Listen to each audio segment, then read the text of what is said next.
Ladies, I want to welcome you today to the Boss Babe Sanctuary. If you've ever struggled with time management or you feel like at the end of the day, like where did all the time go? You just don't feel like there's enough hours in the day to get the things that you want done. You have a lot of goals, you have a lot of ambitions and a lot of desires, and you just don't know how to make it happen.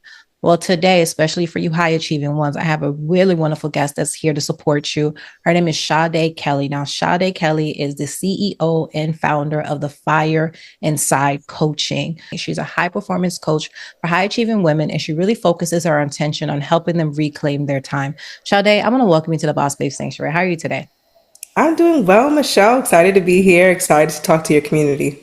Okay, I'm excited about that. So I really want to get into this, okay? Because you're actually one of the interviews that I was really excited about because time is everything. Managing time, you just don't get that back, right? You just can't get it back. And one of the things that intrigued me about you is that on your website, one of the things that you say is helping women reclaim 10 hours in their week, and you use 10 hours.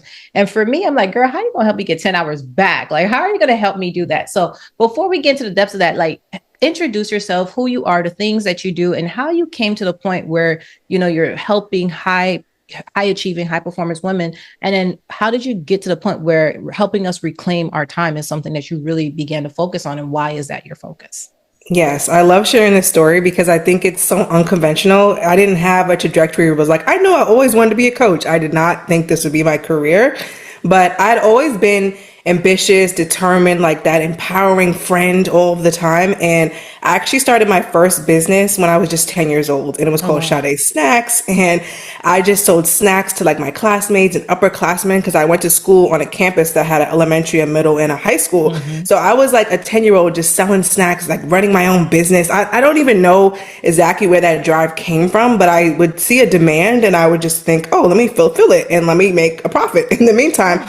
So from there, I ended up going to college for business administration. I minored in marketing and communications. And I thought, I want to be an advertiser. I want to be a marketer. I want to change the trajectory of like the ads that women see in the world. I thought I could change the messaging by changing ads because ads were everywhere. Mm-hmm. And so I went into corporate. I worked in advertising. I worked and managed multi-million dollar marketing campaigns for Fortune 500 companies like Coca-Cola, Liberty Mutual Insurance, Comcast Business, Mercedes-Benz. And while I was doing all of those things, there was always this part of me that felt unfulfilled. Like I got to where I thought I wanted to be. I thought I wanted to become a CEO of a company like this, but I never really felt like it was a space for me or that my voice was heard or that I really was making as much of a difference as I, believed I would when I was like younger. So I decided, okay, I'm going to start side hustling. I need to find my passion and I might as well do it while I'm getting a paycheck and I'm young.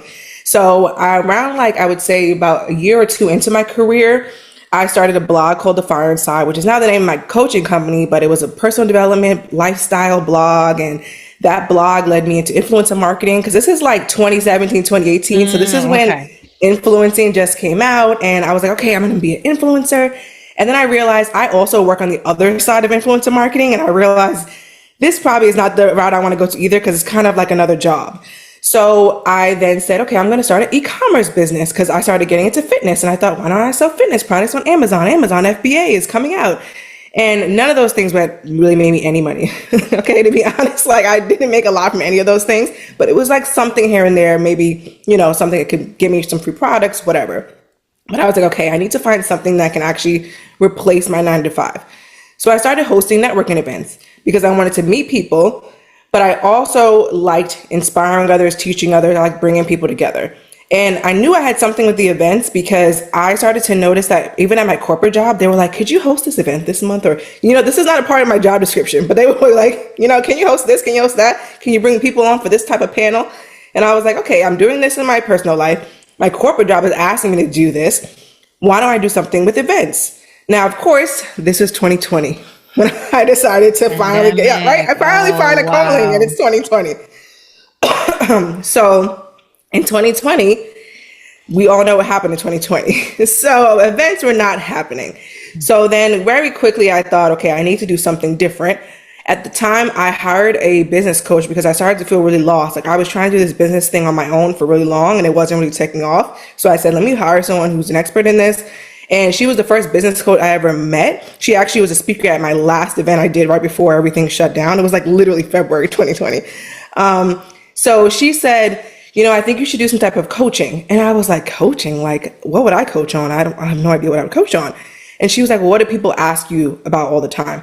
I was like, oh, people always ask me how I manage it all, because I have a demanding full-time job. And I had not only stayed at one company, I had jumped around to different companies. I had got promotions. I was managing teams of like 50 plus people. I was managing multiple campaigns at a time, like 20 plus campaigns. And also I was managing my Amazon, my influencer business, my blog, like the events. And I had a boyfriend. Like I had I wanted to, like I had a lot of things going on.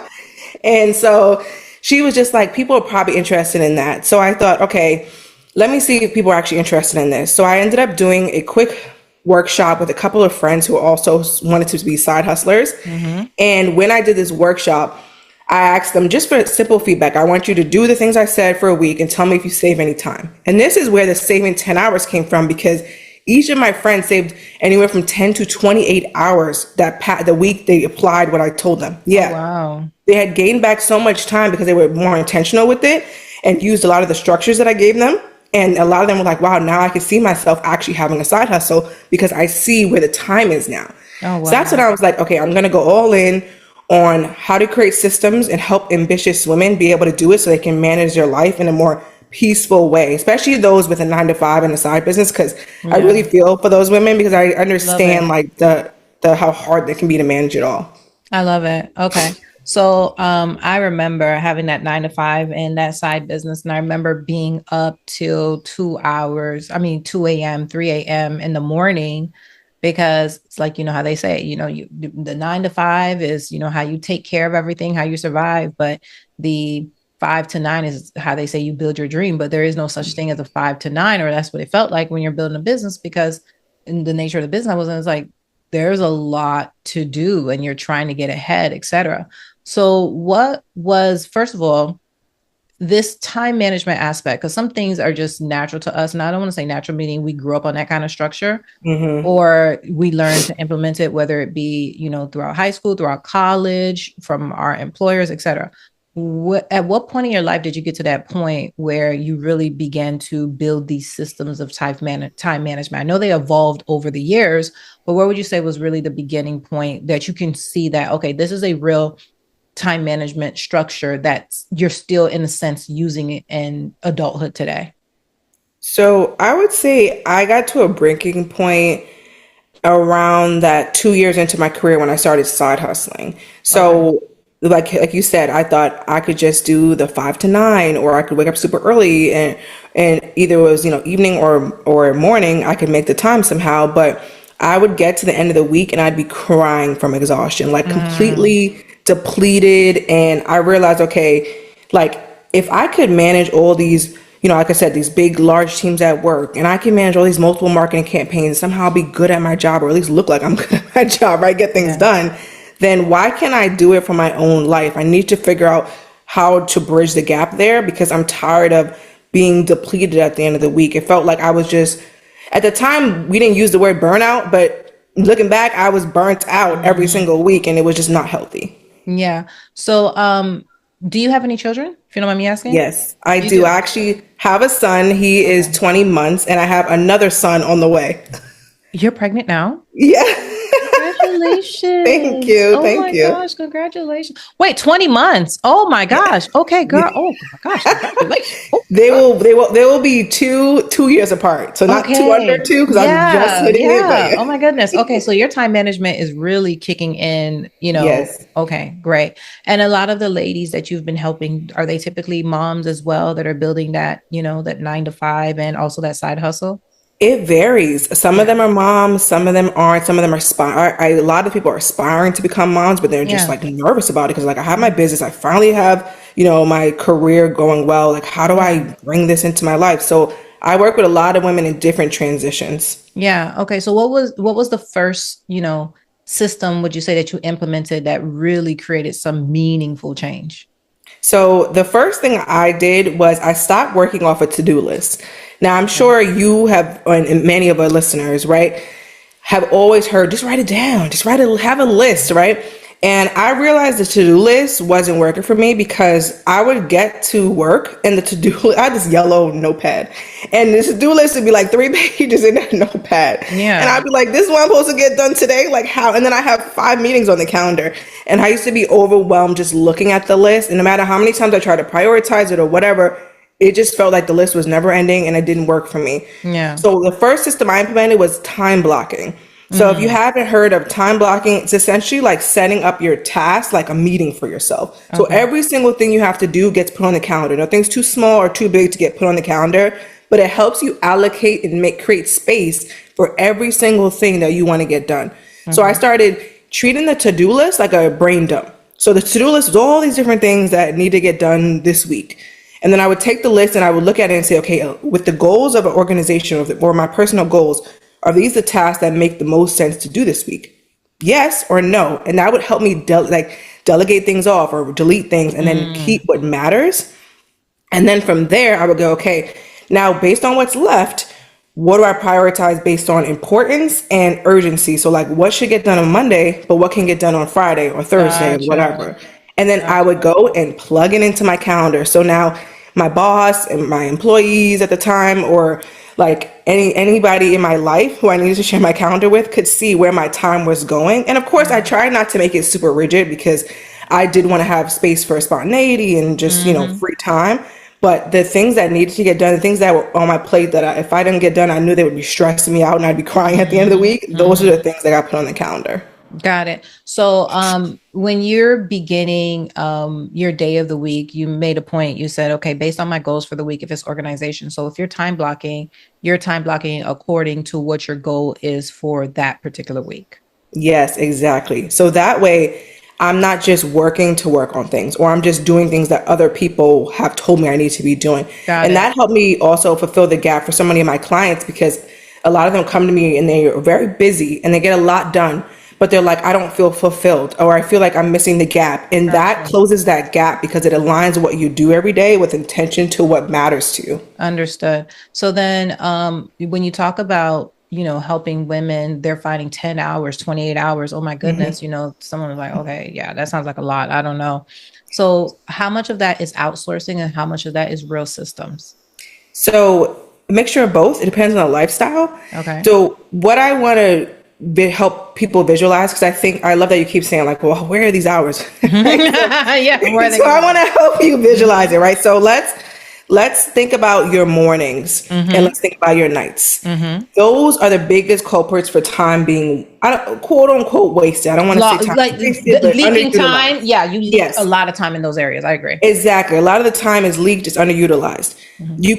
I can almost always, every client, find at least an hour or two in the morning being underutilized and an hour or two at night being underutilized. Right there is typically where we find 4 hours. Then when we look at your daytime hours, there's probably some time in the middle where midday, maybe you get tired and you're not really working, but you think you're doing something, but you're really just lollygagging. Or there's time at the end of the day where you're lagging. Everyone has those low, about an hour or two of low. Yeah. Right? So there, I could find probably another hour or two. It really depends on the person, but there's typically an hour or two to do what? An hour or two to do, because I'm big on take a nap if you need to. You know what I mean? So when you say you find an hour or two, is an hour or two in a sense, let's use the midday, right? Like let's say my midday crash is from 3 to 5, but I work a 9 to 5, right? Yeah. And I'm not using that time. So are you saying use that time in what kind of way? And are you working with entrepreneurs? Because even though you're helping 9 to 5, when you're helping create or helping them really find time or better organize and see their time and put it on a table right in front of them and restructure how they utilize it.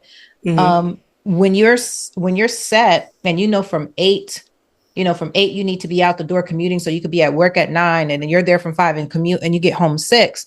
That person may know from 8 to 6 p.m., regardless of the fact, I'm locked into this time block that's dedicated to this particular job.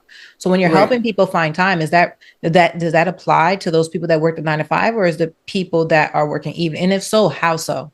Yeah, so it applies to either or. So when I say we're finding time, it means we're giving time back to you and what you want to do. Okay. So even in a 9 to 5 structure, let's say you said you leave at 8, you get to work, I'm guessing, by 9, and you don't get home till 6. Is there a time in that day where you're able to take breaks? Everyone legally should be taking breaks, right? And we should be walking away from our computer. Can you leave the building? Can you leave your desk, for 30 minutes to an hour? Can you find time basically to give back to yourself? Maybe you've gotten, like, I know I worked a corporate job where, like, if I got my work done by like 4 o'clock, I could probably leave a little early, or I could take a client call. Like, no one's really checking for me between like 4:30 to 6, right? So what type of job do you have that you have that flexibility? Some people do, some people don't. But even if you do get home at 6, and let's say, you wake up at like 6:30 in the morning, from 6 to maybe 10:30, if you're going to sleep, getting the 8 hours, what are we actually doing? Can we have food meal prepped or delegate that out? Can we have time to work on the business for an hour or two at night, or take client calls, or what can we do, or film content before, you watch maybe a little TV or scroll a bit? And then what does your night routine look like? Even in that 4-hour time frame, typically people are kind of just like, this is what I hear from a lot of 9-to-5ers, especially, I'm so tired, I can't do anything at night, I don't have time to do this, I don't have time to do that. And it's like, usually we can figure out, is that a mindset? Is it maybe you need to go do like a 30-minute walk or workout? Yeah. Or maybe it's like what you're eating towards the end of the day, or what you're not eating. So you're so hungry that you think you're depleted, or you didn't drink enough water that day. Like, there's so many things that I help my clients to identify, because I help them to audit and clarify where their time is going, what their energy looks like. And that'll help us plan. Because sometimes there's like, some of my 9-to-5ers, they have a lot of meetings at the beginning of the month. So it's like, let's not plan too many business tasks at the beginning of the month, but maybe mid-month is when you do all your interviews for your podcast, because your time opens up. So there's a lot of different ways to kind of batch time and configure it. But when I say like we're going to gain back time, it's more so to use for things that benefit you personally. Got you. I get what you're saying. Okay.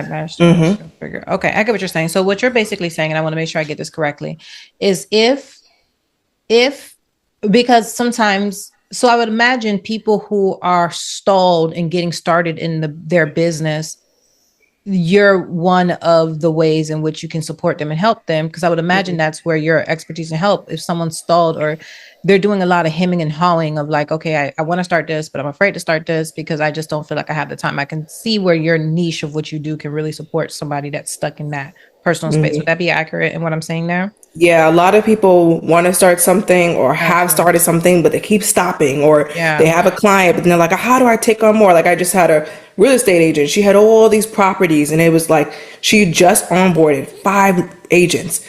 She hasn't been working with the agents at all, utilizing them. I'm like, why are we not delegating things off to them? And then she was having all these health challenges because of how much stress she was having from trying to manage so many different things. Yeah. So, okay.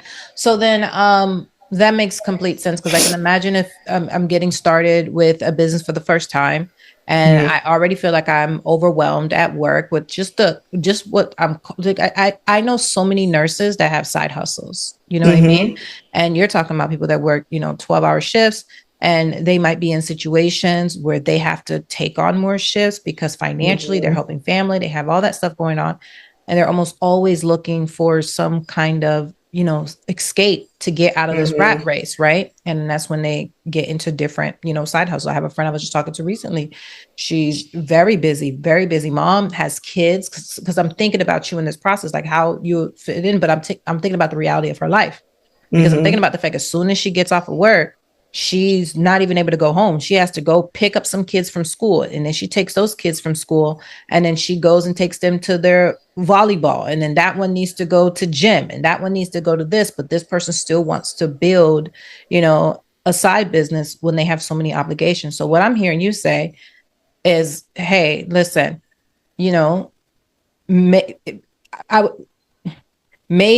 the type of business that you're doing, maybe because of the way you're running your life right now, if you had a business that was more physical, maybe you need a business that's more online related, because the way your life is organized, and maybe you take your laptop now, because you're here, you could take your laptop around. So I would imagine if they sit down with you and may even restructure their business in terms of the business that they're thinking about doing.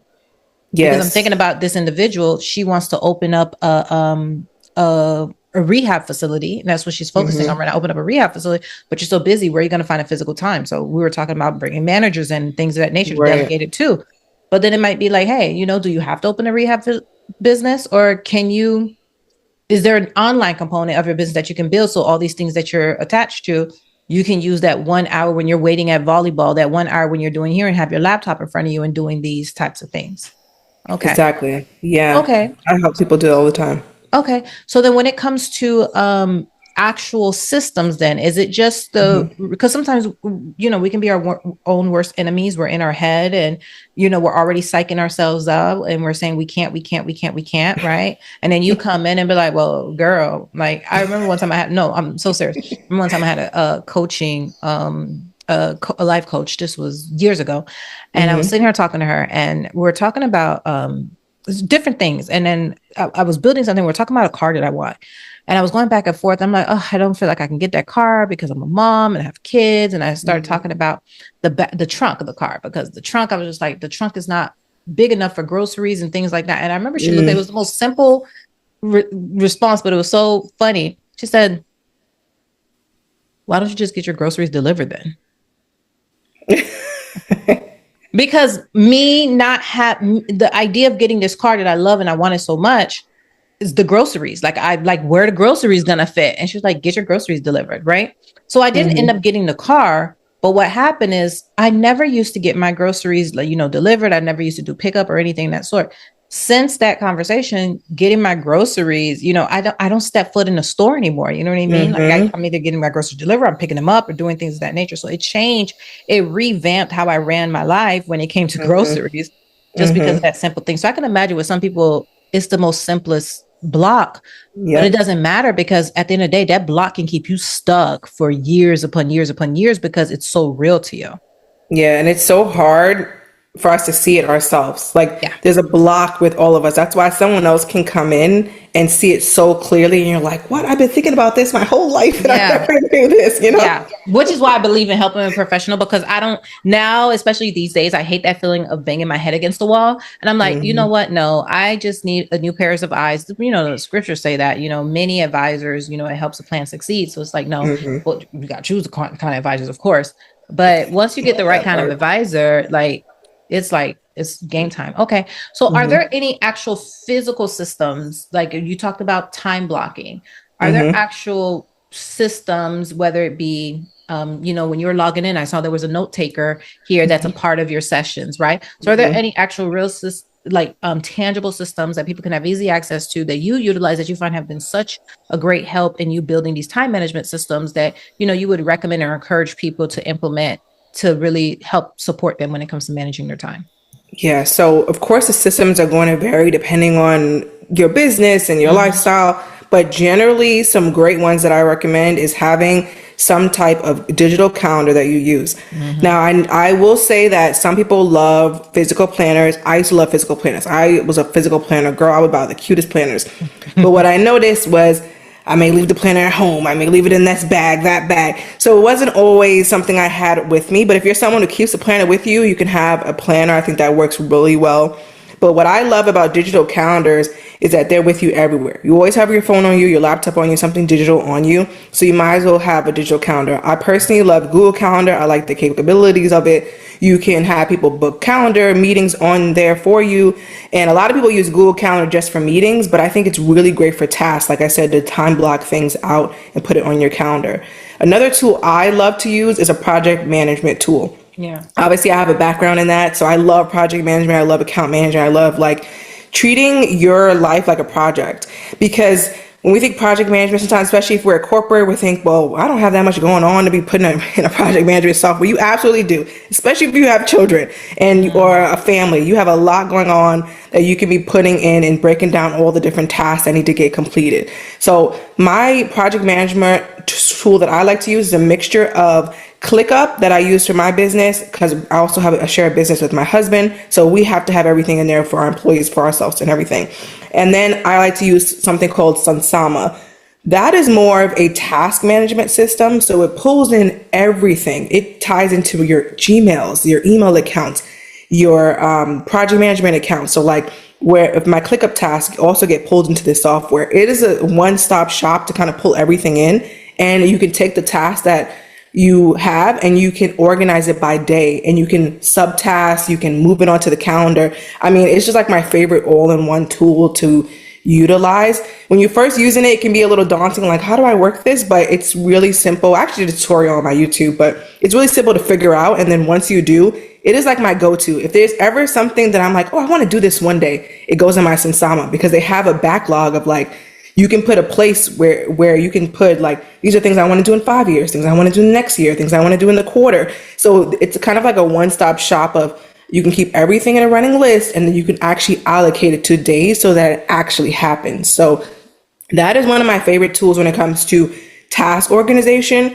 Now, when it comes to just systems around your lifestyle, we can go through so many, right? Because we can have systems for our home, meaning like our laundry, our meals, our grocery shopping, our activities, right? So I like to think about all these different things at the top of the month. When do I want my grocery shopping to be? I pick a day that works best for the day. Works best for like the family. And then I also think about, okay, who do I need to watch my child at times, right? Because I don't have family close. So I typically need to either hiring someone out, or if I'm asking my niece that I do actually have close to me. Yeah. So I'm thinking through like all these different things. When is laundry going to be? What day am I folding clothes versus washing clothes? Like, all of this gets put on the calendar. Nothing is just left to chance when it comes to lifestyle. And I think everyone should have this type of rhythm.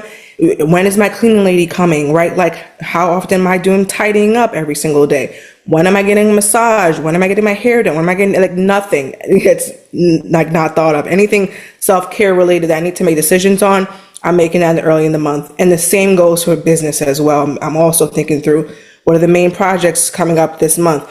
When am I filming content? When am I organizing content? And like for me right now, obviously I'm in a transitional phase where like I'm pregnant. So it's like my hours have gotten shipped down. I'm not working as optimal as I usually would be, but I'm still like, okay, with the couple hours of energy I have a day, what are my main tasks I'm getting done for the day?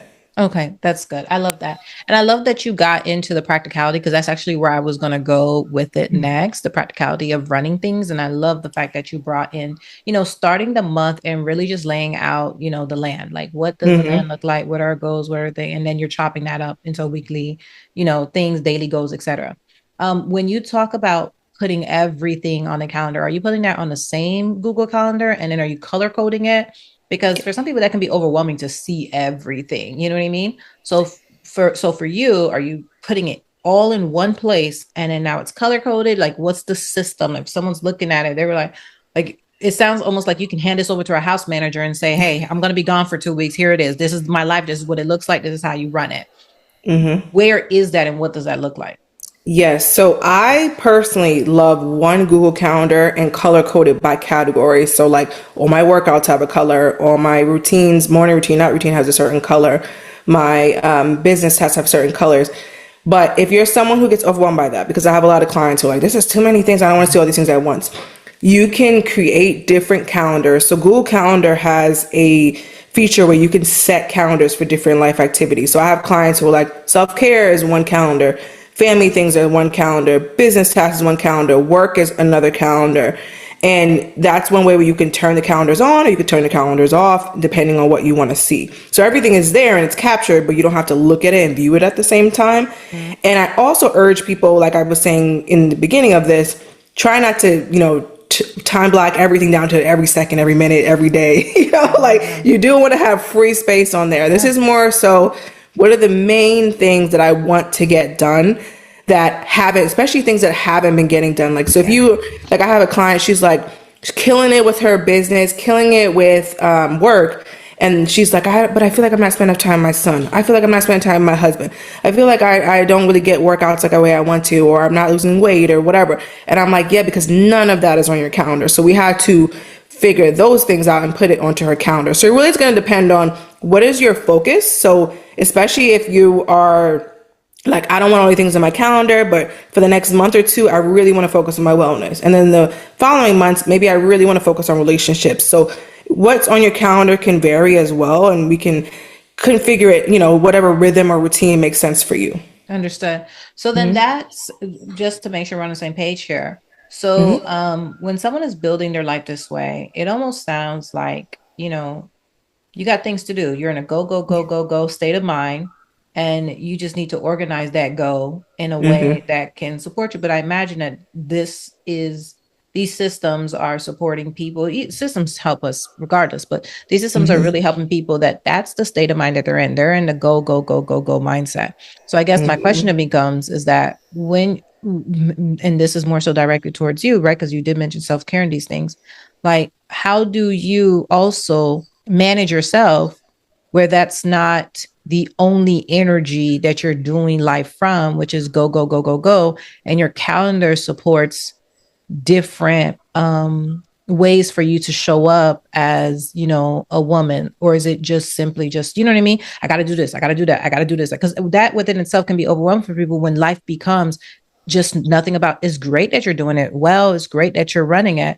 But how does that not become the entirety of what life is all about? Like, where's the flow and the ease in the midst of the discipline? Hey, ladies, I hope you are getting so much value out of today's episode and you are really starting to truly feel it in your body, just how serious and just how important the Esther year is for your overall transformation and elevation. Now, for those of you guys that have not started yet, you want to step into that Esther year. That's 1 year of mandatory self-care where you allow God to do the transformation that he wants to do in every single area of your life, mentally, emotionally, spiritually, financially, socially, physically, just the whole all around holistic approach to transformation.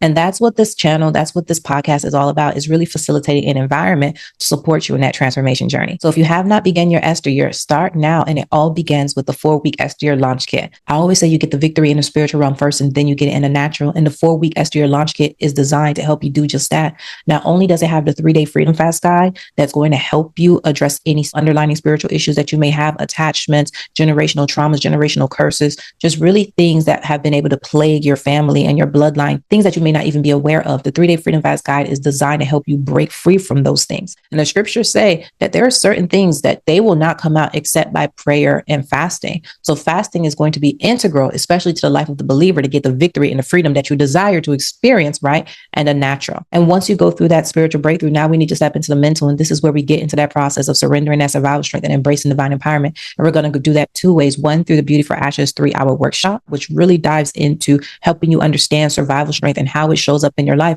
how to break free from it, and how to step into divine empowerment. Then we're going to move into the 21-day face-centered transformation guide, where you're going to go through the practical daily practice of allowing yourself to be transformed from the inside out so that you can have the mindset that you need in order to release all of that survival strength and doing it on your own and embracing that divine empowerment and that assistance, that divine assistance that comes from God. It's through that process that you're going to learn how to receive and step into alignment with the people, the places, and the things that are going to allow you to actualize that reality that God has inside of you that you see, but you may have a hard time manifesting or showing up as that person. And that's what the 4-week Esther year launch kit is designed to do. Help you go through that process mentally, emotionally, and spiritually so that you can step into the beginnings of the woman that is truly going to actualize and manifest the things that God has for you and walk with a lighter load. So if you know 1 year of mandatory self-care that resonates with you and you know that that's something that you're feeling like you're called into doing, then go ahead and click the link in our description or the QR code here, and you'll be able to access our 4-week Esther year launch kit. And this month you can use the code PREPARE and it will give you 25% off. Let's jump back into today's conversation. Yes. So I love that question because one of the first things I do when it comes to working with clients or even myself is I want to talk about like your goals, your personal goals, your personal desires, your wellness. Those are the things I like to get planned in first. So for instance, anytime I ask a client, like, let's map out your schedule, what's your ideal, I always do an ideal schedule design. The first go-to is always, well, I work these hours and I do this. And I'm always like, let's really, like, that's the easiest thing to start with because it's so innate for us to be focused on what, the work and the achievement side of things, especially if you're a high achiever, like it's where we get a lot of value a lot of the time. But we also have to realize that we need to be valuable as a person just on our own. We need to find time for our wellness and our self-care. So that's one of the first things I actually like to prioritize. So for me personally, in my day, I always like to have a slow morning. And that means I have to wake up before my toddler, right? Because once he's up, it's not slow. Okay, gotcha. So waking up, sorry not to interrupt you, but having that slow morning and waking up, what is that time for you? And if whatever that time is, what is the bedtime in order to support that time? Out of curiosity, because someone will want to know. Yes. So typically I wake up around between anywhere between 7:45 to 8:30 because my son gets up like around 8:30. Okay. And then so I'm usually up probably between 7:45 8. And then and this is I want his preference pregnancy. Before I was getting up earlier than that, but Yeah. now it's like, girl, I need to You're full like pregnant. 8 9 hours. Yeah. Yeah. Yeah. So then going to sleep, I'm in bed by like 10:45 11. But take us So back to before you had the child. What did that okay. look like for you? The morning and the evening. What did that look like running that show? Yes. So usually I would love to wake up by like 6:37 Yeah. and then I'd be in bed by still 10:30, 11 o'clock. So Yeah. that's my like 8 hour time frame. And I like to give myself a range. So even just that, right? I don't say like most people are like, what's your strict, but I wake up at 5 a.m. So I go to sleep exactly at 9. That was never my vibe. I Yeah. like flow. Like I Yeah. also understand as Yeah. women, we like fluidity. Yeah. So I'm like, no, my range is like 10, 11. My butt is going to be in the bed at some time. And between 7 and 8, I'm waking up at some point, right? There's that. But I don't have like a strict alarm that goes off to tell me that. I just know my range. And then once I'm waking up inside of my range time, then my slow morning is consists of journaling because I'm a writer at heart. I love writing. And then I also like to meditate. I like to do my daily devotional. I just noticed those three things make my day completely different. And when I don't do those Yeah. things, I feel like anxious. I'm like Yeah. reacting to things and I don't feel grounded. Yeah. So those are like my go-to things. And then while I'm getting my son, he's listening to an audiobook every day with me because I'm playing something uplifting or learning about something that pertains to whatever I'm going through in that month. And then I also like to spend some time stretching. So even as a toddler, he's like learning yoga poses because he's with me doing. So I try to also take him along the ride. So if my routine is taking a little more than 30 minutes, he's involved on it. And then he has a routine. He's like, okay, I know that mommy's going to change me. We're going to eat breakfast. We might start doing these weird moves on the yoga mat. Like, Yeah. he knows too. Because I do take care of him basically full time. My husband and I both are business owners, so we're both home, but for the most Yeah. part, I'm with him majority of the day, Yeah. which is like fine for me because that's like the season that I want to be in. Yeah. But so that's typically what my morning would look like. And then once it's around like 11 or 12 o'clock, my husband goes to the gym. We have daycare at the gym. So my son will go with him. So then I can really start working. Yeah. And that's when I'll start like whatever is my most important task today. I like to spend my mornings working on important tasks. Maybe I need maybe I have a project coming up or a presentation or I need to work on something for a client. And then I typically will do interviews or like coaching meetings in the later afternoon, especially during my son's nap. He still naps like 3 hours. So that's when I would do those things. And then in the evening, typically I'm like to do dinner time with my family. And then I try to find some time to pick up work again. Now I didn't always pick up, but before I had kids, I would like work and then take the night off. Like that's kind of how my schedule was. Yeah. But I realized I had to take a midday break. So I would typically come back to work at night for maybe an hour or two, Okay. maybe somewhere between like 8 to 9 or 8 to like 10-ish. Yeah. And then I would try to at least spend 30 minutes winding down, 30 minutes to an hour winding down, whether that's a relaxing shower, I'll listen to spa music, whatever it is to like get me to like relax, or maybe I'll watch a show. It really depends on the night, but I made it my priority and I still do to make sure that I do something that's going to wind me down to relax before I go to sleep because I'm not someone who can close the laptop and just go to sleep because then my mind is racing and I have a struggle going to sleep. So that's typically like how my structure is. And I also like to prioritize like time with friends and especially as a mom, I think we forget about our friends. Like we're just trying to like make sure we have time with the kids, make sure our husband doesn't feel neglected as well. We have time for that, but then we don't even pick up the phone most of the time unless someone calls us. So like I also like to really plug in time usually on the weekends. That's where I don't have such a rigid schedule. So I know you asked about like flexibility and fluidity.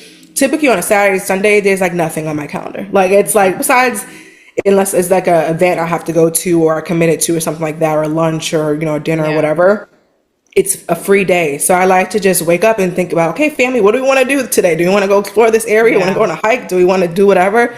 And that helps me to feel like, okay, not everything is super structured, but I do have my Sundays a bit more structured because I plan my week and I meal prep on Sundays. But besides that, like I typically like don't really work on Friday, and then Saturday's a free day as well. So I yeah, love that. that's Thank you where I so fit it much. in. Thank you so much for doing that because that provides a lot and that kind of helps, that woman to kind of see herself, you know what I mean? And Yeah. the things that you're saying and take from that. So I want to ask you about decision fatigue, especially for a woman just started, because I imagine if you're a high performance person and just imagine everything's all over the place, you had no schedule, just really reacting to life, constantly just putting out fires, not really driving the train where you want it to go. And then let's say now you're coming in, but you're exhausted. You're exhausted by all these fires you had to put out, all this fighting you had to do. And it's like now you have to collect all of this, but it's kind of like when you watch those hoarders show, right? And there's everything is everywhere. And it's like, where do we begin? We got stuff over here in this room. We got books over here. You know what I mean? We have a bunch of porcelain glasses over there. And it's like, how do we begin to take all this stuff and like take it and then now organize it and file it into a real system? So when it comes to the to-do list, right? I'm big on brain dumping. What do you recommend coming in that person that's starting from that place, that they're creating that brain dump of everything and then filing and organizing? And if so, how would that look or how would you recommend that? Yeah. So first thing, give yourself grace, right? Because the average adult makes 35,000 decisions in a day, which is insane to me. So, and that's the average. Now, if you are a boss, a mother, like you are executive, I'm sure you're making even more important decisions on a regular basis. So you just have a sheer volume of just a lot of things to think about. And one thing that helps to ease that is having set routines. So I know a lot of us know about a morning routine. Those are really valuable. They say that people who have morning routines make $12,500 more dollars per year just because of the structure they have in their morning. Yeah, it's crazy. And then people who also have night routines also eliminates a lot of your decision fatigue. So let's say in your morning routine, you have the things that ground you that we just talked about, but then maybe in your night routine, you're prepping for the next day. So a lot of decisions are getting made the day before. I always say like, you want to plan the day before so you can wake up with a purpose, right? So if you're planned the night before, you know exactly what you're doing the next day. So some of the things you could be thinking through is like, what are the meals for the next day? And I know this sounds like granular. People are like, do people really do this? Yes, because it helps us. It makes it so much simpler. I don't need to think about like what's for dinner because it's already prepped and thought about. I don't need to think about what my son is wearing, what I'm wearing, because I've already laid it out. Like, let me just pick out something real quick, especially I work from home. It's not a big deal, right? So like you want to think about all the little small decisions that you have that are going to come up. How can you make it routine where those things are just always decided and you don't have to think about those things so you can clear your space for the bigger things? Other thing you want to do, like you said, have your brain dump, but also make sure to create quiet time and quiet space for yourself where you can literally just sit with yourself, sit with God and ask, what do I need to be focused on? Because sometimes people come to me and they're just like, they're spinning out. They're overthinking. They're like, I don't know what to do. I have so many different ideas. I don't know what's going to work. Like they're just like at the place where they're spiraling. Yeah. And I'm like, well, have you sat down and had quiet time with yourself, with God? Have you asked and checked in? Like, what do I really need to be focusing on? What could I be automating? What could I be delegating? What are different options I have? Like we live in a day and age now where, we could have note takers. We don't need to summarize things anymore. You could just look at the notes or have it sent out. You can have onboarding processes for your clients that literally take them on an intake form, tell them when their calls are, send them notes afterwards, and then offboard them with a survey, like automatic. Yeah. So there's a lot of different ways in which we can create systems to simplify our life and to make less decisions. But we do have to remember to create that quiet time to sit down and plan and think through the priorities like we talked about earlier and think through our goals and make sure things align to have all of this functioning. And a lot of times the women I work with, they don't want to sit down. Right? It's like, that sounds like a waste of an hour. And I'm like, right. I promise you, like I had a client, she would fight me on this and I'm all for like, being challenged by clients. I'm like, bring it on. So she was just like, well, I like to spend my mornings, and she spent her mornings about an hour every morning planning out the day. And I said, okay, Stephanie, if she ever hears this, she's going to be like, you call me out. But I was like, let's spend 2 hours on Sunday and I'm going to sit and I'm going to plan with you. Mm-hmm. And I sat and I planned with her. This is not a part of the process. I just like, this is the type of thing I do for my clients. I'm like, let's just do it. Yeah. So 2 hours we sat, we planned. And then for the rest of the week, she realized, oh my gosh, I gained back like 5 to 7 hours because I was so planned out on Sunday and I knew what to follow that I didn't have to do it every day and I gained back time. So right there, look, you just saved 7 hours that you can allocate to something else that you were doing something with that you didn't even realize was like being underutilized. That's good. That's really good. So I want to talk to you about, I don't know, have you ever had single mom clients? Single mom clients, and especially the kind that maybe don't Yes. have a lot of help, a lot of support system. Because I know there's a lot of single moms that, yes, you're a single mom, but really you're a single mom, but you have a family. You have a family, you have an ecosystem, you have a support system, and you have someone to really toss your child to in a sense when you need help, right? But then there are single moms, maybe, they didn't come from a big family. Maybe they were orphanage, didn't have much friends, maybe moved to a new town, new city, whatever it is, still have a great career, maybe kids in daycare, they get off at 6, but they have to jump into being a mom. And the reason I'm bringing this up is because even me, when I look at myself, when I went into I don't like to use myself as an example oftentimes because I know I'm very fortunate. And also I know that, my life is a very big God thing. You know what I mean? Like it's a very big God thing. So I know I'm an exception to the rule. I'm not the rule, right? But I am very compassionate and empathetic towards understanding that there's a real cycle that people are in, right? So I can imagine, like me, I have the freedom of time. I'm able to take my kids to school. I'm able to do a slow morning. I'm able to do that. I'm able to pick them up, sit at the park with them for a few hours. I'm able to I'm able to get up and do a lot of things at any given time with my children. And I know that's not the reality because I have more freedom of time than I did. I went through a divorce than when I was married. You follow? So when I was married, I was very, even though like having that help, it's on a whole different realm. But at the same time, I understood that I was running my schedule a certain kind of way because I was stuck to the 9 to 5, right? So I had to get to the job a certain time, and I had a job that went home with me. I was very in high demand. I was a director. I had to pick up my kid from daycare and I had to make sure meals were ready, all these different things going, then read the bedtime story. And I remember being under that structure in that system. I wasn't able to pour into myself because something had to be sacrificed, right? And 9 times out of 10, especially when it's a woman, it's you. So that meant that I wasn't, going to the gym. I wasn't doing the things. I wasn't giving myself the amount of sleep that I need, et cetera, because I still had to make sure my family was being pushed forward and out of this. And that really bred a lot of survival and all that. Anyways, by the grace of God, got out of that system and that program and then really had to get the survival identity and things out of me. But I run, even though it's not that things are, the easiest in the world, but I recognize when you have the freedom of time to be able to work from home, because right now, and the reason I'm bringing this up is because when you're married, so I know when it comes to, that's a whole different dynamic when you have a partner, right? Number one. Number two, you have a business, right? That's a completely different dynamic when you're on your boss. That doesn't mean that you're not responsible, but it's a different dynamic, right? When you don't have that somebody lingering over you, want to fire you and all that stuff. That's that other piece. The other piece is that when you say, hey, I'm waking up at a certain time, like I was pregnant when I was working my 9 to 5, right? So when I get up pregnant, I'm working all the way through the pregnancy. So I'm thinking about the woman on the other end when she hears you saying that, you woke up in the morning and you're able to have the slow morning with your toddler and things like that. They couldn't even fathom the idea that they can go at that pace because it's just not practical for the things that their life are already anchored to, right?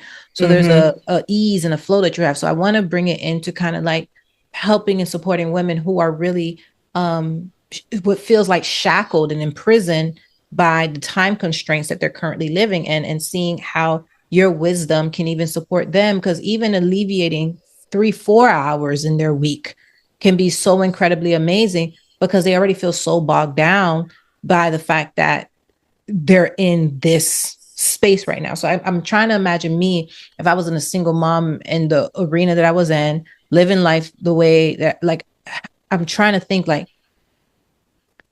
where could that person find time? Because there's a lot of ways that they just let things fall apart. They just let things fall to the ground because they simply can't they can't be up 24 hours, right? They just simply can't be up 24 hours to let it go. So I really want you to bring in some wisdom and things that they may not even consider and they may not see that can really begin support them, even if it's by them 3-4 hours, right? I feel like that would be such a blessing for a woman on the other end listening to this.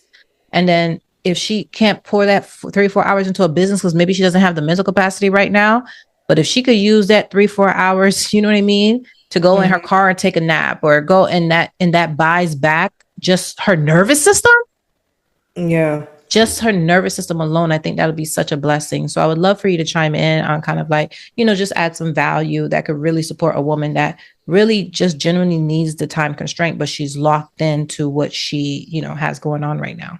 Yeah, I love this. I can relate to where it's like, I know that I come from a place of privilege and I can't say I ever worked a job and was pregnant. So I have no idea what that is like, but I have clients who have, and I have clients who've been single moms. And you're supporting women, yes. And yeah, so I support them in that. And this is going to push your mind a little bit. No, go ahead, please take it there. Yeah, but what if you thought about how abundant your time is instead of how restricted your time was? Okay, so let's go. Yeah, so there's this part of our brain, and I like science, Me too. sometimes. That's why I said, let's go, girl. Right? Let's go. Break it So all the way there's down. you probably heard of this, is a reticular activating system. Yes.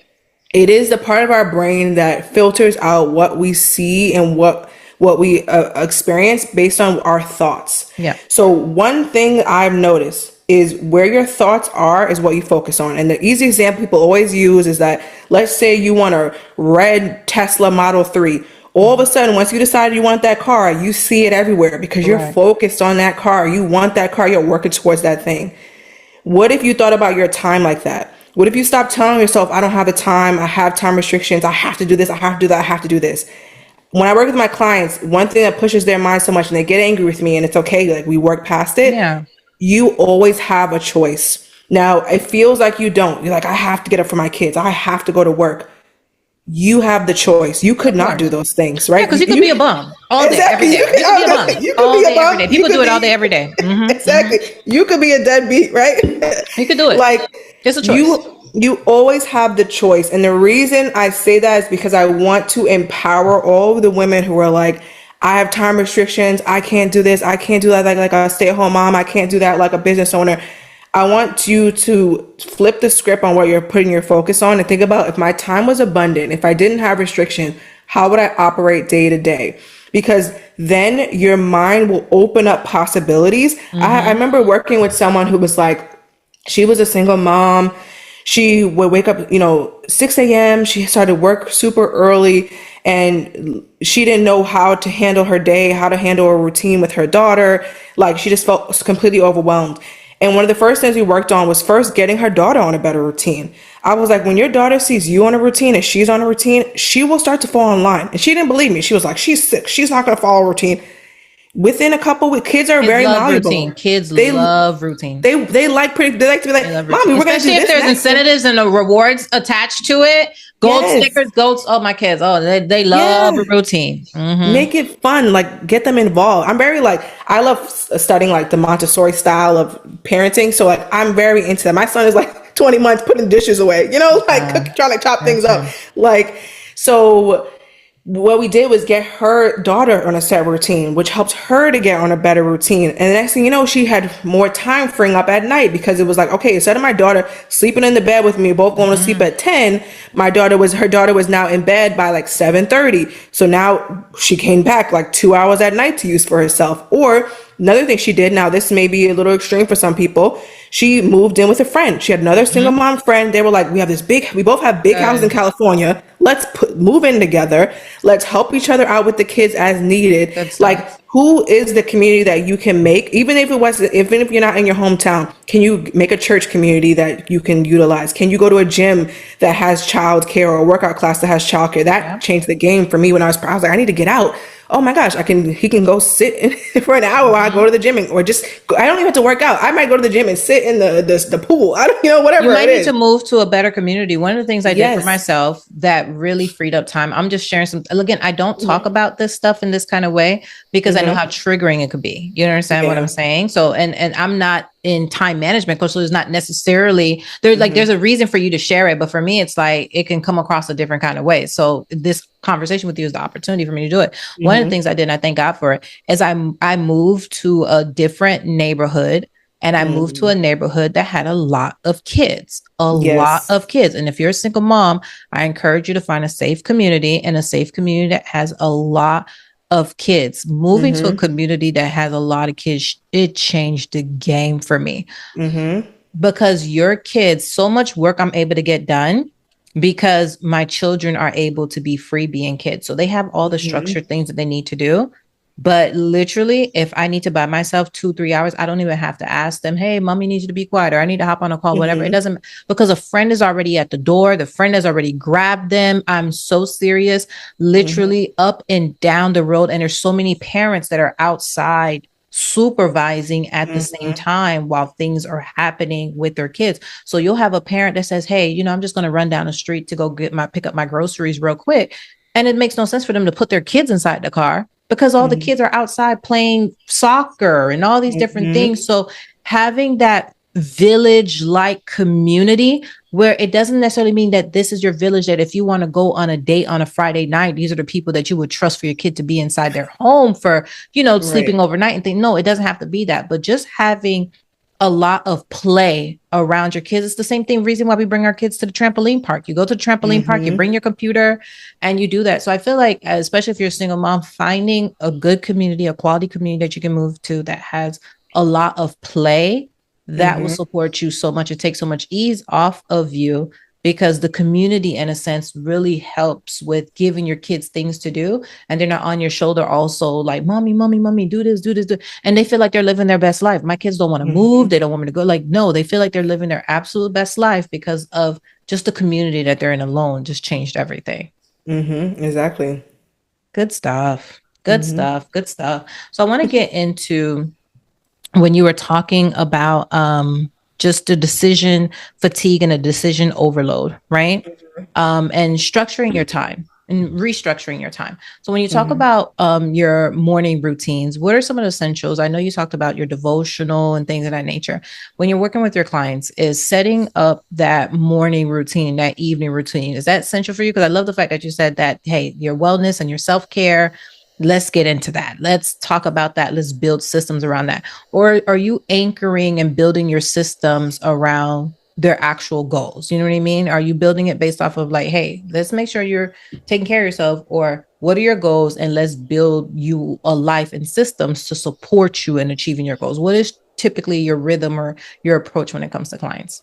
Yes. So I always suggest a morning and night routine. That's pretty standard. Everybody needs a morning routine that gets them grounded, and a night routine that helps them feel at peace and organized. But then the rest of the systems and routines you set up is all based on their goals. So one of the first things I do with clients is I ask them a series of questions around, where's your time currently going? Where would you like it to go? Why isn't it getting there? And I listen to what they say. And I keep, I have my notes and everything. And the next thing we do is I actually want you to audit your time. So this is, I either give them a digital auditing sheet, or you can physically do it, where I want to know in half-hour increments, where are you actually spending your time? Because what I see is that tells me more in the week than what they told me, right? Yeah. So then once they've submitted that audit, I'm looking for patterns that they don't see. I'm like, oh, you said all this time was going to this thing and work is stressing you out, but you was on Instagram, right? For 2 hours. Yes, we are talking about 13 hours. Yeah. So, and then it's like, okay, maybe you're trying to numb out. Maybe you're like, you're not getting enough time to relax. So that's why you're trying to get your dopamine Doom hit scrolling. from Yeah, from your dome scrolling, right? And it's taking time that you didn't even realize. So, but you're saying you have a goal of losing 10 pounds and you want to develop new friendships in your new town. Well, we got to replace that time with real physical interactions with others. Maybe you join a gym or a class, or that's one of the easiest ways to make friends. I know I made a lot of friends when I moved to Atlanta just going to Pilates or whatever Yeah. bar or whatever. So I'm asking Are you them, in Atlanta? Are you in Atlanta currently? yeah, Oh, okay. That's cool beans. Okay. yeah. Awesome. Where are you located? I'm in Houston. Oh, okay, cool. Yeah, but not okay. I don't need the Houstonian peoples to call me out. Okay.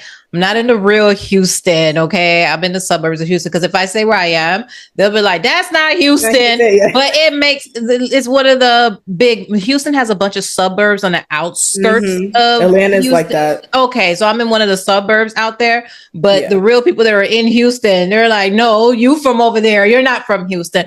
But somebody that's not in Houston, the only thing you can say is Is this Houston. the So yeah. city? I got you. I'm technically right out north of it, like right north of Atlanta. Okay, so you get it, right? Yeah. I I'm couldn't not be in the city. I got kids to raise, okay?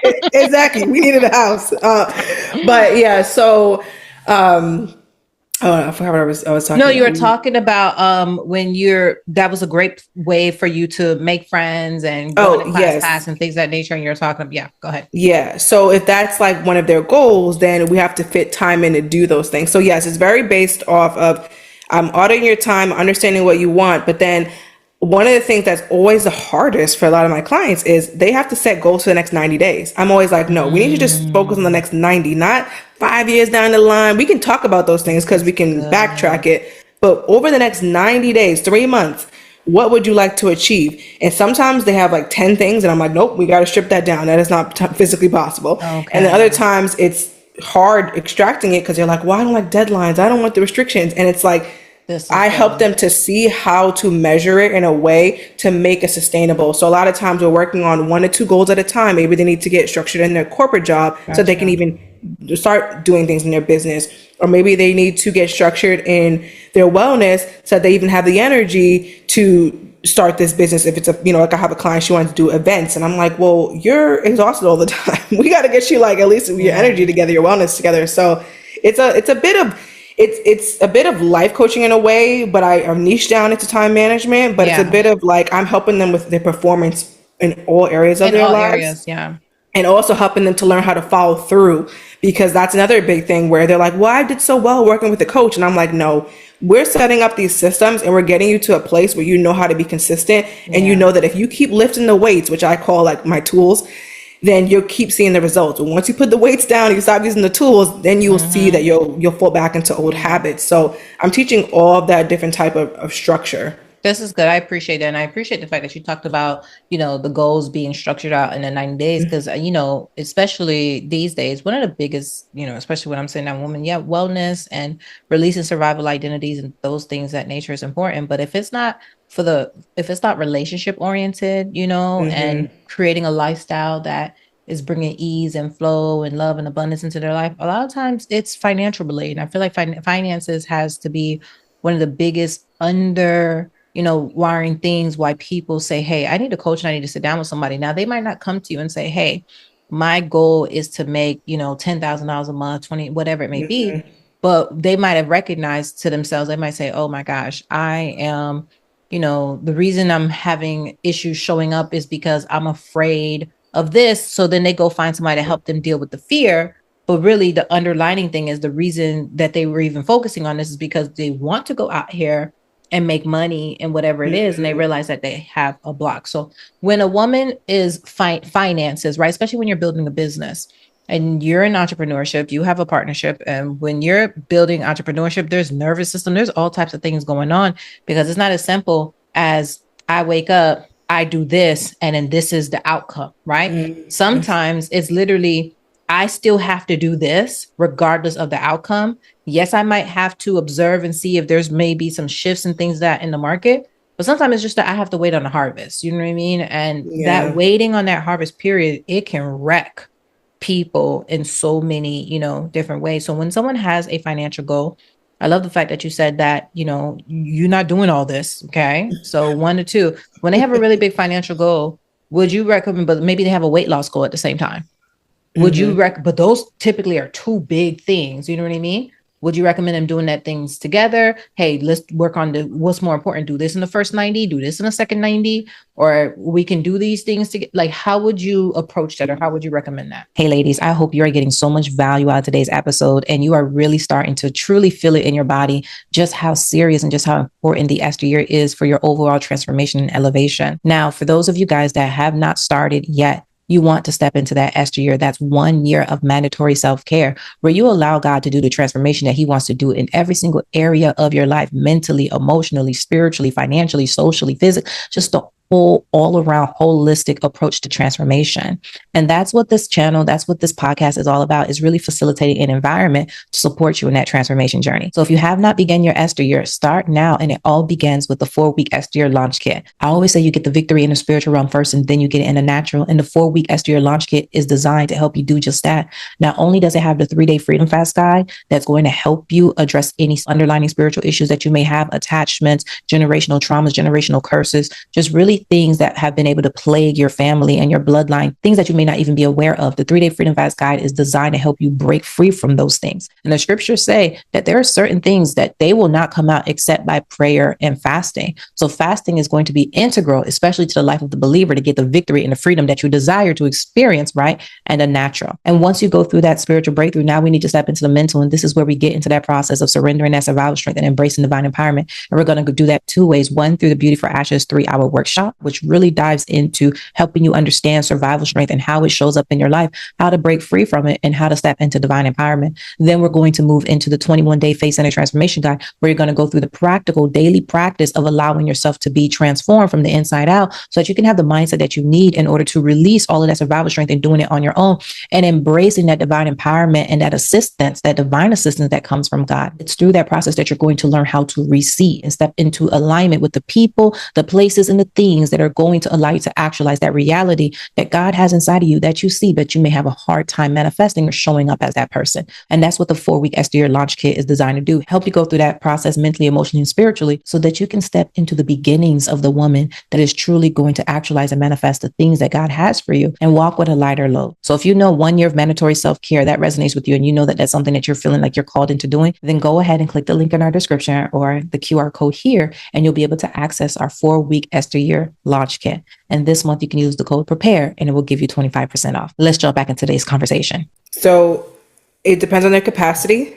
Okay. If they have the capacity to focus on the business and also intertwine some wellness, then we can do both. Because that could look like I'm working on my business right after my 9 to 5, but then I'm going on a walk at lunch, or I'm doing a 30-minute class or a 20-minute class on Saturday and Sunday to make up for not having any wellness goals, or I'm ordering meals or a meal delivery service that's more healthy, so I'm automatically losing weight. Like someone who's never eaten healthy and they start eating, they're automatically going to drop like 10 pounds, right? So it really depends on their capacity and what they're able to do. But if the goals are bumping into each other, you're trying to do a home improvement project, but then you're also trying to grow a bit, I have a client literally doing, I'm like, the business is not going to, you got to do your home first. There's too much going on there. So it really depends on their capacity and their time frames that they have to do things. And if they start noticing that, okay, I'm doing really well in the business, but then these other things are taking a back burner naturally because I just don't have the capacity. And if I did pick up that capacity, I'm now burning out, I'm getting tired. That's a signal that, okay, let's move that to the next set of things you'll work on in the next 90 days. Because if you're focusing on the business, you'll be able to hit your financial goals. You'll be able to feel a level of safety, and your nervous system will be able to relax, and you'll be able to set up some systems, maybe even hire someone, maybe even create some AI automatizations that can help you in the next season where you're going to focus more on like your wellness, your relationships, whatever that second goal is. That's good. And then the prep time to get ready to, let's say, plan out the next 90 days, right? Mm-hmm. When the client is working with you, would you say they're working for you? Is this happening in a weekend, 2 weeks, et cetera? When they're like, hey, listen, we're getting prep for go time here, next 90 days. What's the prep time prior to that, where we really just analyzing everything, doing the audit, all that good stuff, and then launching into like, okay, implement, execute. Let's execute this that we worked on the next 90 days. That prep, what is that looking like? It's really like 2 weeks. So I usually do a consultation, and that's where we talk, we see if we're a good fit, if it makes sense for us to work together. And then after that, I'm automatically going into the first thing I want them to do, work on your 90-day goals. So I give them a quick video training on like, here is how I want you to set it up. I want you to write out, at least attempt to do it, right? Because a lot of people are like, they want, well, I want to sit with you and do it. And I'm like, it's better if you come to me with something because I'm an optimizer. If I see your goals and they're like written a little crazy or a little vague, I can really I can look at it and I can make it a simplified plan within like an hour, right? We can do that together. So that's the first part. And usually that takes I usually do in between the meeting and our first call is about a week. I like to give 7 days. Some people are like, I want to get started right now. And I'm like, I want you to sit with this. I want you to think about what you really truly want with this. And then we'll meet, we'll solidify their goals. And we're checking in on their goals every single week. So they do change over time. And especially as we knock things off, we don't add things. We make sure that we knock all of them off before we would move forward with anything additional. That's good. And so that first week is more about the planning. The second week is where I'm having them audit their time. And that's when we start to build out routines. So the scheduling, routines, and systems to support the goals come after we have that solidified. That is so good. That is so good. I love the fact that you called yourself an optimizer. That I love that. So when you mention that with helping, you want their capacity, right? That's the word that you use, capacity, which one of my favorite words. But I want to ask you now, maybe this goes back to the time audit, but how do you know what someone's capacity is? What is your method for gauging their capacity? Because before we start optimizing, redesigning, integrating, doing all that stuff, let's get, just same way you go to the doctor, you go to the gym, let's get a really good understanding of where you actually are and then what we need to do in order to move forward. So especially if someone wants to do this at home, right? What can they do to begin really just knowing or being able to measure their capacity? Because a lot of times we don't know our capacity till burnout, right? You spoke about that earlier. Burnout is the indicator for many people, like, okay, I think I ran out of juice here. But how can they just measure their capacity just now? Yeah, I think the best way to do it is to audit your time and not just like a day or two, like do like 7 days, maybe even do 2 weeks. If you're doing it yourself, it may be harder for you to gauge it. So do it for like a week or two, maybe even a month of just like tracking where your time is going. And I know it could get a little tedious, but there's so many insights you can get from your own data. And there's a lot of digital tools. Like there's a tool like Sansama that I use where if I put a task on my calendar, I press start and then I press end when I finish it, and it automatically is just timing me, and it makes me more efficient. And you said Sansama. How do you spell that? Sunsama. Okay. And there's also a tool called Toggle, Toggl. Also, it's something you can start and stop and make it very easy to track your time and audit where your time is going so you can understand your capacity. But also high level, ask yourself the questions of, what days am I most energized? Because a lot of us, we know that. Especially time of the women, day? First of all, like that luteal phase, and I have to listen. That stuff is real, okay? Knowing the phase of your cycle and what kind of energy you have. Especially, I recommend cycle syncing. I recommend tracking your cycle and knowing what's going on with your cycle, because it changes everything. Sometimes you just think that you're a little irritated, or you think you're a little frisky, or you're a little this. And no, it's your whole hormones that are messing with you. And there's certain work. If I'm a little more aggressive, I might want to do kickboxing during this. That might be the work where I'm training and I'm going to you know what I mean? I know exactly. If I'm like not feeling the best, that might be when I want to do my hot works and just relax and go to the sauna. It can change your whole workout routine, the way you show. Yes. Go ahead. No. I'm all into cycle syncing. I was going to mention that, like, when I work with men, it's like they have the same 24. They have their like ovulation phase every day.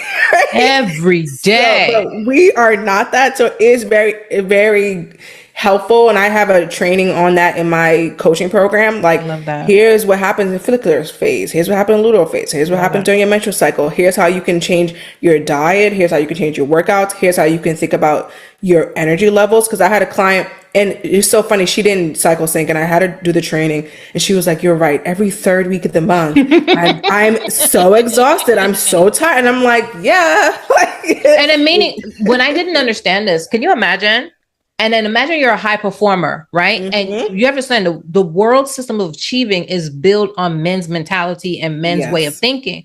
So imagine you're a high performing woman, you're in your third week, you're going through it, you're slowed down, and you're beating yourself up right? You're like, oh my gosh, something's wrong with me. What kind of, like, what's going on? This is this. And you're just putting all this, force against yourself when Yep. you are just literally being a human woman. Nothing, Exactly. nothing strange is going on. You're not a terrible person. You're not procrastinating. You don't need to go spend $10,000 on somebody to do, like, you literally are a woman. And we just really need to Yeah. get down to the bare bones fundamentals of what we are and who we are, and really Hmm. build some systems to support ourselves from that state. Yeah, and that works for the cycle syncing, and it also works for just like your season of life and what you have Mm-hmm. going on, even in your work schedule. Like I Come have on. clients who made, like I was saying earlier, their first week or two is very heavy and they have a lot of meetings, but then maybe the last 2 weeks they don't. So how can if when you take the time to pause and think ahead, that is when these insights come about and you start to see your patterns and your capacity, and you start to notice like, oh, actually, before I had my son, oh, I could work crazy hours. Like, and I was okay with it. And I would love it. I was energized by it. I also was in my early 20s, different energy levels, right? As you get older, your energy levels change. As you have kids, as you have a marriage or whatever, new responsibilities, things shift, and even what you desire shifts. And I think a lot of us as women, we don't talk about like the ebbs and flows and the different phases of womanhood in general, that we're just not going to operate like we're 22 for the rest of our lives. So like, okay, let me stop acting like we are, You go out to the club, you come back. I remember those days where I didn't go to sleep. I would going to literally go to work. the club and go straight to work. Yes, girl. I was Yes. at I would work do this a red eye, going to work. go to work and then be turned and then be like, what we doing tonight? Literally, what? Could never do anything like that today. No. And that's a part of life, but like sometimes people are stuck in what their old capacity, and especially as a high achiever, we can still achieve, it's just in a different way, and sometimes Yeah. we have to do less that are more impactful things that Mm-hmm. move the needle than doing a bunch of things like we used to. This is so good. And how much would you say outsourcing things is a part of your, rhythm in order to keep you optimized? How much would you say outsourcing plays a really big role in your life? I think outsourcing does play a big role. But I think we're in a different time, right? Where there's so much tech. So I'm very into AI now and figuring Okay. out systems and tools. I'm still figuring out all those things out. But there Yeah. are so many things that we used to hire someone to do that Yeah. now you can do. Like, I remember hiring a copywriter or having like virtual assistants do all these little things that now you can throw your ideas into like a AI tool and it'll create a presentation for you. Like, so there's Yeah. so many things now that we can utilize automatizations and like AI to help us with. But Yeah. then outside of that, there's also like we were talking about the grocery shopping, having someone do that, or meal prep services is also like a really big thing that I have Yeah. loved. I loved using in the past. Now I kind of like enjoy cooking. It's become a hobby to help me slow down. So Yeah. I've been doing it more myself. But even now, I'm not a cook every day type of girl. I'm like a prep 2, 3 days out the week. I'm thinking about what takeout we're getting on the weekend. Like, that's the type of thing I like to do. But then I also love to outsource. Like when we moved to a home, we moved from an apartment to a house. I was like, yeah, we need a cleaning lady. We need Mhm. someone to come because it's a lot. A lot. So like that's another thing that you can also find for affordable prices. And if you join, like we talked about, a really good community group, you'll find like all the deals and things like that. Or thinking about just what are the areas of their life where you maybe neglect. Like I remember using a laundry service when I used to live in New York City. It was like the easiest thing because there was no laundry in the unit. So it was like, how am I doing laundry? And I would just outsource that, and it was like the best money that I ever spent. Girl, I just felt that in my body. Just when you said Yes, that, I just felt it just the comes back ease just folded. came. All you Oh, got to do is girl. put it in like it was Oh, just amazing. So yeah. I'm all for outsourcing. Of course, you want to be financially responsible Of with your course. outsourcing and think about what am I going to now do with the time that I'm gaining back? Is it just going to be spent watching Netflix, or am I going Yeah, to build something that brings me money for sure. back? So there's so many different things that you can outsource. I do enjoy outsourcing things, and then certain things that I like doing myself. Oh my gosh, Sade. Well, before I let you go, I want to talk about these meetings that you say that you have with yourself, these business meetings, especially when it comes to your time and things like that. Walk us through that day of having that meeting with yourselves. You talked about your client, hey, she was doing, 1 hour every day. You were able to sit with her on a Sunday for 2 hours and really, map that out. What does that meeting with yourself and your time and your day? What does that kind of look like? And what are you looking for? And what do you need to make sure that you're getting out of that meeting? So something I started doing more recently is reflection time. I Mm-hmm. wasn't always doing that. I used to just come in, brain dump, or prioritize, look at my goals, make sure everything was aligned, and get into a calendar. Now I do a lot of like, well, what do you want to be doing? And I know like sometimes it's like, well, we feel like we have all these things we talked about, all these things we have to do. But I want you to just take a second to like reflect on like, what do I want to be doing? What am I doing well? What could I be improving in? What do I value right now? Because maybe your values have changed. Maybe like I'm really going through this now. So I guess it's like very prevalent for me where I'm noticing I'm different of a person than I was like 5 years ago. And my values are changing and what my focus is changing. Who I'm talking to and hanging out with is changing. And a lot of things are evolving. So I'm thinking that. So I'm asking myself those type of reflection questions before I even go into a brain dump, because your mindset going into it is going to reflect like what comes out when you start thinking through, okay, this is the week of March 15th, whatever, and I want to do these things. And I'm thinking through like personally, what are some things I want to achieve? What would a good 2026 look like for me? And just what would a good March, April, whatever the month is look like for me? And then when you go into it with that, you kind of expand your mind and responsibilities a bit. So I like to do that. And then, like I mentioned, I do the same process that I did when I first started. I look at those tasks. I think about, okay, based on the goals that I have, do these tasks align? Do they not? And then do these tasks also align with like so another thing I have to add on, especially for the women who have a family, do these tasks and activities align with like the goals of like what my kids want to achieve, what my husband wants, what my mom, what my best friend, like, whoever's in your environment, does it also align with them? Because as women, we do care and want to think about the people around us. And I think I used to beat myself up about it. Like my husband just will leave the baby and have no remorse, whereas I'm crying if the baby's crying. But Yeah. I realize that's a beautiful thing. So like, why don't we build that in? Because it's a part of who you are. So Yeah. I'm thinking through that. And then I'm going and prioritizing based on importance and urgency. So what's due first? What would be the most important thing? If I could get one thing done on Monday, what would that be and what would make me feel the best? And I go from there and I get that into my Sansama. I like to like put all my tasks in my task management software, and that's how I plan on my day. And then from there, I'll move the task into my calendar to make sure I have the time allocated. Now for me, I kind of do more vague time blocks. So this is another thing. If you're not able to do like specific tasks in your day, I like to at least have like, okay, here's my 2 hour work block. Here's my other 2 hour work block. 'Cause I like to do at least 4 hours worth of work, at least two hour work blocks. And if I have to split it up, I split it up. But I at least get the work block time on the calendar. That's good. And then I pick the priorities based on what I have listed, because sometimes maybe I thought I would have the energy in the morning or midday and I just don't. So I need to switch what I said I was going to do. So you do, depending on the season you're in, need to have some flexibility. So that may be something that someone may want to do too. That's great. So when it comes to gleaning from you, right? Learning from you, let us know what you have out there. Do you have your own personal podcast? Do you have books? Do you have templates, digital products? I know you offer coaching. Can you tell us about how people are able to glean from you and what you offer depending on that person? Yes. So I have a coaching program. It's called Overwhelmed to Organize. That is my 3-month coaching program that I've been kind of talking about this whole time, where people see the biggest transformations. So I have that program. It's on my website if you want to learn more about the in-depth of what I cover. But it is a lot of like getting clear on what you want over the next 90 days. How are we going to get you there? How do we get you to become consistent? And what systems do you need to have in place? And how that works is you just book a consultation. We talk about the program, see if it's a good fit for you, and then we go from there. And that's one-on-one coaching.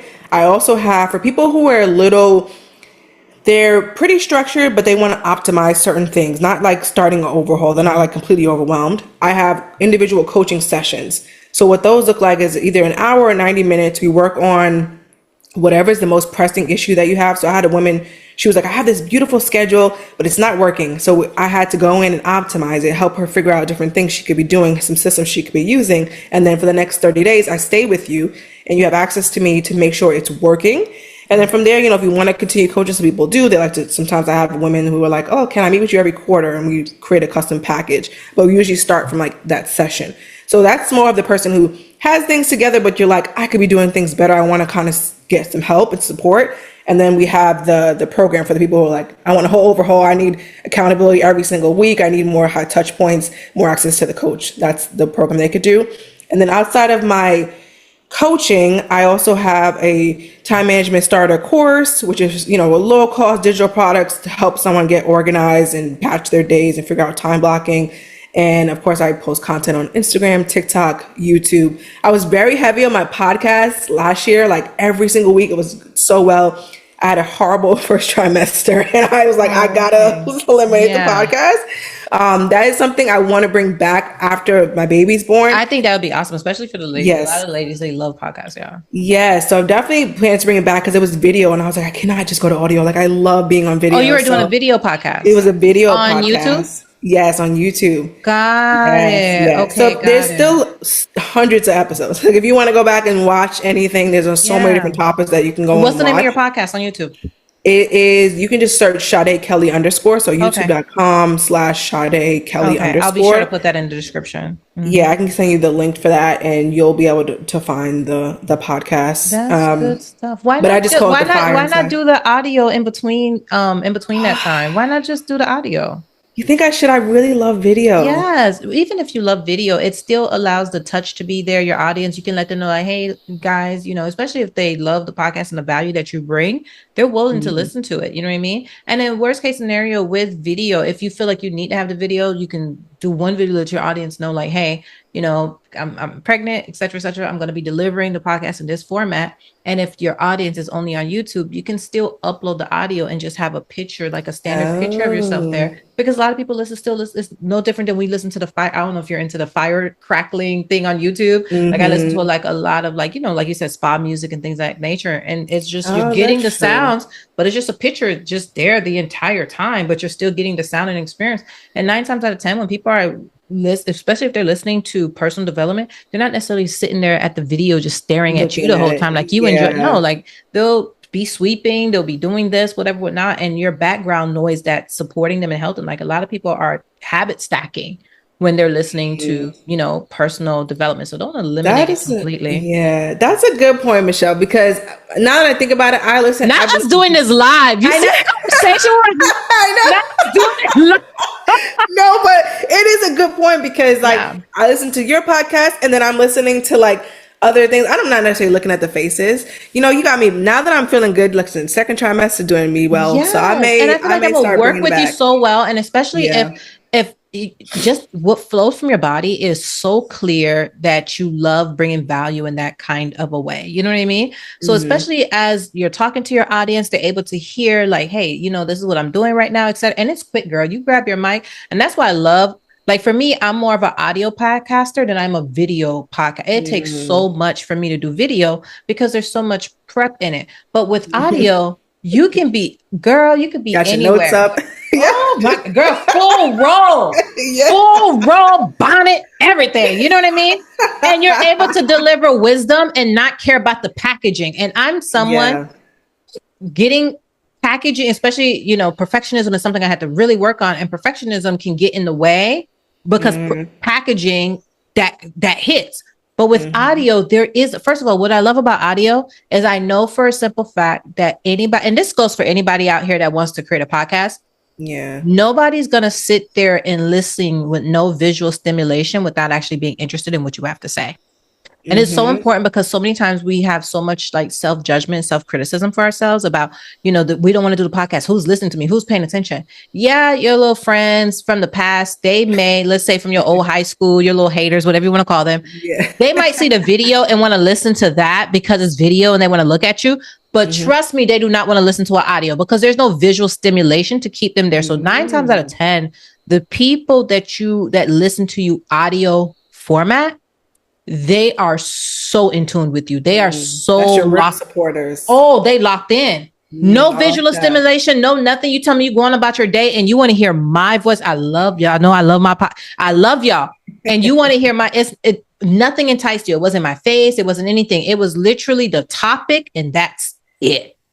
That's Okay. it. Oh, All girl. right. Yeah. We Get may your do audio on. audio for the Do rest of the it. And then year. that Yeah. way, and then upload your audio onto YouTube. You can use Headliner. Headliner will do all the work for you. Headliner, if you upload the audio, it Mm. would do that. It will even do the little squiggly lines. It would even cut it up into batches. If you want to do Oh, okay. batches and put it Yeah. on your YouTube channel. I mean, not your YouTube, your Instagram or whatever, your Yeah. stories direct people to it. You can do that. And then that will keep that way your audience isn't just completely dissipated. So even if it shrinks your audience down to 60%, when you get back, it's gonna and get back to video, it's gonna go right back versus like going completely silent Mm. on them. Girl, go Mhm. audio. And it will change the game for you. You might find yourself falling in love with audio and the ease of your life. Like literally, you can be at the park, you can be at a restaurant, and you might just Mhm. have a quick thing and you have some family around, a family event. I don't know how Mhm. many times I've been at an event. I have a little adapter attached to my phone, take it, sit in a car real quick, do a little 15, 20 minutes, etc. I'm able to put it, save it to the side so I don't have to worry about a lot of memory, whatever, whatnot. And then when I come later, do that, create a transcript, do the transcript. We use AI tools to do everything that we need to do. And we Mhm. go on about our business. I could never work with that level of ease when it comes to video. Audio is top notch different. It's a Well, different you sold experience. me. Ah, Now I'm gonna do it. I'm gonna do do it it. because you're so valuable. You're so Thank valuable. you. You're so Thank valuable. you. I appreciate you. So connecting wise, tell us your website, how we can connect with you. Yeah, so you can find me at thefireinsidesade.com, or you can find me at Sade Kelly underscore on every social media platform. I love it. Sade, I just want to thank, first of all, before I let you go, is there anything that you feel like you would like to share with the audience? Just any tidbits you want to drop, any words of wisdom? Here's the floor. Go ahead, do your thing. I really want you to give the opportunity to really make sure that anything that's on your heart and mind that you had the opportunity to share it. Yeah, I think we shared everything. The only thing I want to just reiterate is that you have the time. You always have the time. Our life is a series of how we spend our time, right? So when we get really intentional with each and every moment, how we spend our time, it's the sum of our lives and it's how we get to curate the beautiful life that we want to have. So just remember that you do have the choice, you have the time, you have the ability. When you set your mind to do it, you can do anything that you desire. I love it. I appreciate you. Ladies, I really hope Thank that you you. enjoyed that session. I'll be sure to put everything with regards to how to connect with Sade online. Sade, what's your email if they want to connect with you via email? Send you a quick Yeah. email. Yeah. So my email is Sade at thefireinsidesade.com. Perfect. So I'll be sure to have all that for you guys in the description, whether you're listening to audio. And if you're watching this on YouTube, I'll be sure to have that in the show notes below. Okay. So I love you guys. Till next time, have a great one. Bye. Bye. Thank you.